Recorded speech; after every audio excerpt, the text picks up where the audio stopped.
Mwaramutse ivyo niko ndabona muri iyi minsi mu bihugu vy'i Burayi, ndavuga mu bihugu biteye imbere, hariko haraba ico no kwita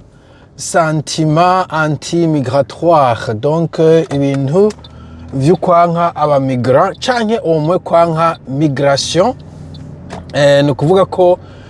bameze nk'abantu batishimira ko haba abantu baba impunzi b'abandi ba migrant baza baraja mu bihugu vyabo. Nibaza ahanini ko biterwa novugana cyane cyane na economy, ubutunzi bw'igihugu, nubwo harimo na sentiment y'ibintu vya politique na culture. Abazungu heshi bakibaza yuko abantu babirabure n'abandi y'abandi ma couleur, cyane cyane abanyaziya, abahindi, abaratina, abarabo kumbure muri Europe, bashobora kuzosanga aribo babaye benshi par rapport y'abanyagihugu baho, ico bita ngo ni great replacement. Ndeko kumengo bariko barasubirizwa, bariko baragabana mu gitigiri. Haravuga ko mu bisagara nka za Londres kumbure ushobora gusanga aba British ari basigari bake par rapport y'ubundi bwoko.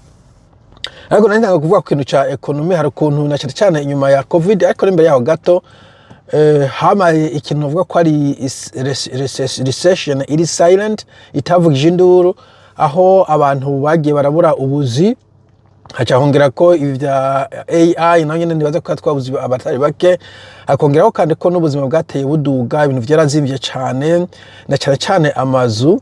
ikintu bita the dream, uvuze nko muri America the American dream, muri Australia the Australian dream, sinzi ko muri UK bafite the British dream canke le rêve français mu Faransa. Ni hahandi burya buzima novuga tuhora tona ku ma movie, ico bita middle class, umuntu akavuka muri famille ibaye, se yakora akazi kabaye, hanyuma akiga canke akaronka kandi kazi keza, agashobora kugura inzu y'ivyumba 3-4, abana 2-3, umugore, hanyuma kubaka iyo nzu ikaba ifise inyuma aho bana bakinira, bayita ngo ni white picket fence donc ijya ifise uruzitiro kagufiya kera, dukoze ko na mu movie. Mugabo iyo dream, iyo rêve yaragiye kure cyane, narabiberetse muri Australia nk'akarorero, inzu y'umuriyoni abari appartement idafise no hasi. Muri Auckland New Zealand niko kuko, Melbourne Australia niko kuko, Brisbane yaraduze, bon Perth yaho rizimbutse mugabo yaraduze, Adelaide yaraduze, kuba muri Australia ngiye mumva ndiko ndavuga. Londres ho nta kiyavuga, Paris naho nyene baza ko ari uko, New York, San Francisco, etc. Aho rero ndi kuvuga ku bene igihugu pana ku bantu bimukira bo tweho ntitunakinavugwa ku bene igihugu, donge iyo dream ntibakihambije. Turafise abantu benshi bize za université, bamwe bakaduzana za master, wanashaka na za doctorat, mugabo ugasanga biracabagora ko baronka akazi, canke bakora akazi gaciriritse, canke noneho n'abaronsa akazi nk'uko kumbure tubona mu Burundi, ugasanga umushahara ubahembwa ugereranije n'ingene ubuzima bumeze nta vyitiranirwa, ntibashobora kuronka ubuzima base wabo bari bafise, kandi base wabo batiri baraja no kwishuri, benshi baza nka secondaire bagaca baja gukora muri usine runaka, aho ugasanga bahagaze neza. So iyo maleze irahari mu banyagihugu, baca bayishira ku bantu babimukira. Muriko murabona no muri Afrika, muriko murabona no muri Afrika, nko muri South Africa nk'akarorero, naho nyene inyuma ya apartheid abirabure bari bafise espoir yuko bagiye nabo kufite b'abazungu bari bafise, kubera barabibona birabegereye, ariko basanga igihugu ntabwo cateye gitera imbere nk'uko ku buryo gishobora kubaha ubuzima bwiza nk'ubwo bari bibaza ko bashobora kuronka, kuko hariho iyo espoir yuko ku buryo ubuzima bano bw'ikizungu nabo bagifashe aribo boce baburonka. Malheureusement ntivyimaterialije, sinovuga impamvu iyo yoba iyindi sije ndende, muganeza ko n'intwaro mbi irimwo, no kugira ibiturire nuko kandi abazungu bubatse igihugu nk'abaciyubakiye batacubakiye maseze yose nk'akarorumva bubatse umujyi wa Cape Town bawubaka babona abazungu bahari uko bangana amazi bapanze umuriro bapanze umuyaga nkuba n'ibiki infrastructure mugabo pour une raison je nashaka kuvuga ko umenga twebwe ibintu byo kubaka biratugora canke byo kwiyumvira muri kazoza niyo infrastructure niki hari mugabo cyabasanga idakwiye abirabure bariko bava mu ma province donc ijya xenophobia ahanini ni frustration y'abantu badafise ubuzi ibintu nk'ivyo niyo mpamvu usanga mu townships ahantu donc hari abantu baciriritse ariho akunze kuba induru gusumvya ahandi. Bon ngarutse rero nakuvuga i Burayi iyo sentiment nayo irahari ikongeraho kandi yuko abamigra benshi baja ku ruhande novuga gwa gauche.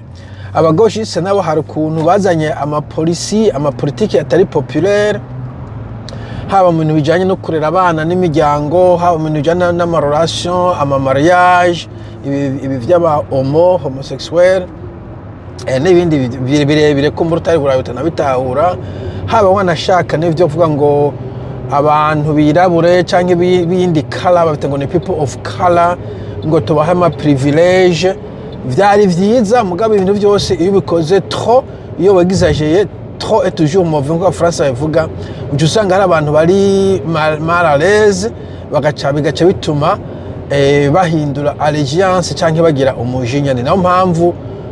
hageze igihe aba leftiste bameze nk'abatwara isi mugabo ubu hariko havyuka aba populiste bo kuri droite notamment nka Trump nika imwe tuzi Donald Trump burya nuvuga ko yatowe kubera abantu bari frustré ubwa mbere nuko Obama yatwaye abazungu bamagiza ko Obama yabitanguye ariko na cyane igihe cyo kuri Biden abantu barashavuye cyane ukuntu Biden yaratwaye nuko kuntu ko abagoshiste bashiraho pressure nyinshi cyane abantu bikagira muri UK nibaza yuko iyo Rishi Sunak aba umuzungu bari kumutora uriye gutora Keir Starmer aba Tories bace bigumira muhira Keir Starmer yoba yatowe ku majwi atarenga 30 nangahe kwijana kubera nyine ari umugoshiste mwa kandi babona ko ara droite naho nyene bafita ko bagambaniye bazanye umwirabure cyangwa umuhindi kuko urumva benshi babafashaka umwongereza mwene wabo anyway Gaze kuri immigration donc bironeka yuko baba abanyagihugu batari bake mu conservateur baba abapoliticiens baba conservateur nyene canke de la droite bariko barazana politique zo kugabanya ba migrants je navuganye n'umuntu ari muri Europe aransigurira yuko muri Europe naho nyene bitacoroshe umugabwe ko muri Suisse na Swede ivyo bihugu bira amazina aregeranye ivyo bihugu bibiri ko bitacyakira bitekemera umuntu yideklara ko impunzi muri muri Germany sindamenya neza mugo naho nyene naza ko hariho umugambwe wo à la droite bari ko bashaka kugabanya ba migrants muri Netherlands canke mu Buholande naho nyene barambwiye yuko ngo ahubwo hariho n'abantu birukanye bari bamaze no kwakira kumbure muri Belgique ntibirakomera ariko naho nyene mu gihe botora umuntu de la droite cyo kumwe no mu France ikintu cambere akora no kubanza kugabanya ba migrants ariko ugiye kuri YouTube urona ko abantu bari frustré cyane ko ibihugu vyabo twabifashe donc hamico kintu cha economy hamwe cyo kintu cha culture nyene usanga twe dufite culture yiwacu ugasanga abantu ivyo bamenyereye comfort yabo tuyibakuyemwo gisagara ko bakizikase ko bagisanze kumbure tukavuza umuziki badashaka kumviriza je no sais pas ndi kuvuga ibintu d'ordre culturel canke racial avuga ati turabongereza kiraza kuja mu muji umwe ugasanga uwo muji uzuyemo abirabura canke abahindi nawe kuraba ama article avuga muri Australia ngo ikingo katubereke ngo ama quartier asigaye ari y'abahindi ibintu nk'ivyo Vancouver narongeze kumva abantu bidodomba ngo yabaye Canada ko yabaye nayo nyene end ubuhindi bwayifashe ibintu nk'ivyo. So iyo malaise irahari, iyo esprit ya migration irahari, bifite konsekansi yihe? Je nibaza yuko ku bariyo birashogira konsekansi ku batararonka impapuro nk'akarorero twarabibonye kuri Trump, ariko birashoboka no mu bindi bihugu yuko hashobora kuza umuntu à droite akavuga ati abantu batararonka impapuro turagejeje aho nta wundi zosubira kubiha, ugasanga bakibagira ikibazo. Abafite impapuro nibaza ko bitazobafekta cyane, ariko aho ushobora kuhafekta ni mu gihe hariho nka politike iri mu bihugu cyane cyane by'abongereza, sinzi ko mu Faransa bayifise, bitwa ngo ni muri Amerika bita ngo ni DIE, kintu nk'ico DEI, diversity donc diversité, equity donc ni nka égalité, diversity, equity, n'ikindi nibagiye inclusion. Donc ni mu gihe bashobora guha umuntu de couleur nkuko babita cyangwa umudame, abantu bavuga ko babaye bakinyijwe dans le passé, muri ivyo barashiramo abantu of color, abantu b'abadame, abantu kumbure babujya bundi bafise ibindi mu bitsina, bakora ibindi bitsina, ndahana kuvuga byene mu kindi biragoye kuvuga. But in any case, ko boza barabaha preference treatment nko mu kazi bakakushiramwo. Hari n'amakampani usanga bafise amakota batikumbure muri board canke muri management, habamo umugore umwe, habamo umwirabura, je ne sais pas. Ico gihe ucusanga kumbure ushobora kutombora ukabamwo mu gihe i company yanyu ifite policy uyikoramo. Bo ariko urumva ivyo bihavuye bizoca bituma kumbure hashobora kugaruka segregation nk'iya kera, je ne sais pas. Bo je nibaza ko kameme umuntu akwiye kugerageza akarondera akazi, akaronka akazi akurikije mérite. Mugabo kandi nakubwira ko mérite ntabwo yo ari toujours 100%. Hariho igihe usanga abantu benshi bajanwa ku kazi n'undi muntu amuzi, alors je numva umenga ushoboye kugira umuntu akagukwega ukaronka,